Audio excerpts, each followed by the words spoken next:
चलिए अब बात कर लेते हैं कांग्रेस के 50वें अधिवेशन की। बड़ी खबर निकलकर सामने आ रही रायपुर से। अधिवेशन का आज तीसरा दिन है। आज 3 प्रस्तावों पर चर्चा होगी। कृषि, किसान कल्याण, सामाजिक न्याय पर चर्चा होगी। सशक्तिकरण, युवा शिक्षा और रोजगार विषयों पर चर्चा होगी। राहुल गांधी महाधिवेशन को संबोधित करेंगे। 1:30 बजे कांग्रेस अध्यक्ष का समापन भाषण होगा। जोरा मैदान में जनसभा होगी। जनसभा में 2 लाख लोगों के पहुंचने की उम्मीद है। बड़ी खबर इस वक्त की आपको दिखा रहे हैं रायपुर से। और बता दें आपको कि कांग्रेस के महाधिवेशन का आज तीसरा दिन है। 50वां महाधिवेशन जो 3 दिनों का था, जिसका आज तीसरा दिन है। तमाम कार्यक्रम जो है वो तय कर लिए गए हैं।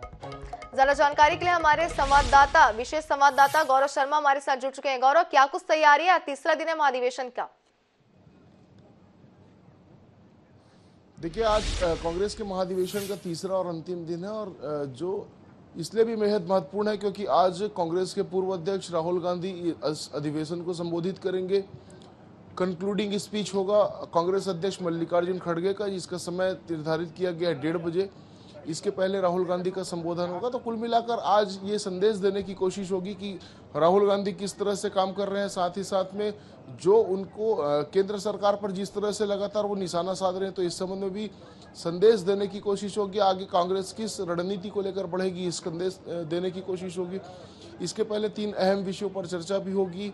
कृषि का एक बड़ा विषय है, उस पर चर्चा होगी। साथ ही साथ में कल जिस तरह से सामाजिक न्याय और राजनीतिक मामलों को लेकर चर्चा हुई, तो आज अर्थव्यवस्था है और अन्य विषय को लेकर चर्चा होगी। तो 3 विषयों पर आज चर्चा कर प्रस्ताव पारित किए जाएंगे। राहुल गांधी की स्पीच और मल्लिकार्जुन खड़गे की स्पीच होगी। इसके साथ ही इस सत्र का समापन होगा। इसके बाद में जो आम सभा होगी वो जोरा के मोतीलाल वोरा सभा स्थल में होगी और उसमें भी कांग्रेस अध्यक्ष मल्लिकार्जुन खड़गे, पूर्व अध्यक्ष सोनिया गांधी, राहुल गांधी और प्रियंका गांधी संबोधित करेंगे। तो कुल मिलाकर आज जो अधिवेशन के बाद में 3 दिनों के अधिवेशन के बाद में संदेश देने की कोशिश है देश को, वो निकलकर सामने आएगा कि किस तरह की रणनीति को लेकर कांग्रेस पार्टी अब जनता के बीच जाने जा रही है। जी गौरव, बिल्कुल। लेकिन कांग्रेस जो है वो आगामी विधानसभा चुनाव के लहजे से जो है इस महाधिवेशन को बहुत ही ज्यादा महत्वपूर्ण मान रही है। क्या लगता है आपको, कितना महत्वपूर्ण साबित होगा ये?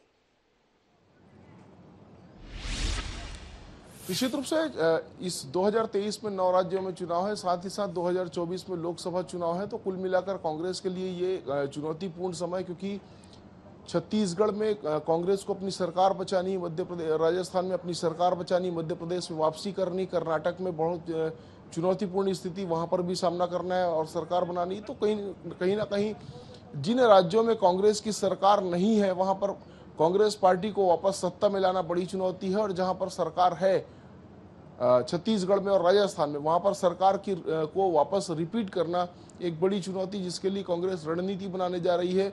साथ ही साथ 2024 के लोकसभा चुनाव को लेकर भी चर्चाएं जो हैं वो की जा रही हैं और यही वजह है कि छत्तीसगढ़ की जिस तरह से न्याय योजना है, खासतौर पर खेतीहर मजदूरों के लिए जो न्याय योजना है, उसको देश भर में इम्प्लीमेंटेशन करने की दिशा में आगे बढ़ने की तैयारी कांग्रेस कर रही है। इसके लिए कृषि मामलों की समिति की जब बैठक हुई स्टीयरिंग कमेटी के सब्जेक्टिव कमेटी में, तो उस पर भी चर्चा हुई।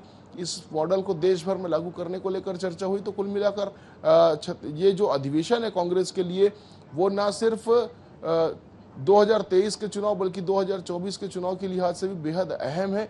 यहाँ से कांग्रेस ये संदेश देगी कि मोदी सरकार का किस तरह से मुकाबला करेगी, पार्टी को किस तरह से मजबूत करेगी। साथ ही साथ राजनीतिक मामले, कृषि के मामले, आर्थिक मामले, अर्थव्यवस्था के विषय पे, विदेश नीति के विषय पे, ऐसे तमाम जो महत्वपूर्ण विषय है, इन पर अपनी राय और अपना संदेश भी देश के सामने रखेगी। जी गौरव, बिल्कुल। बहुत बहुत शुक्रिया हमारे साथ जुड़ने के लिए। आगे भी अपडेट हम लगातार महाधिवेशन से जुड़ी हुई आपसे लेते रहेंगे।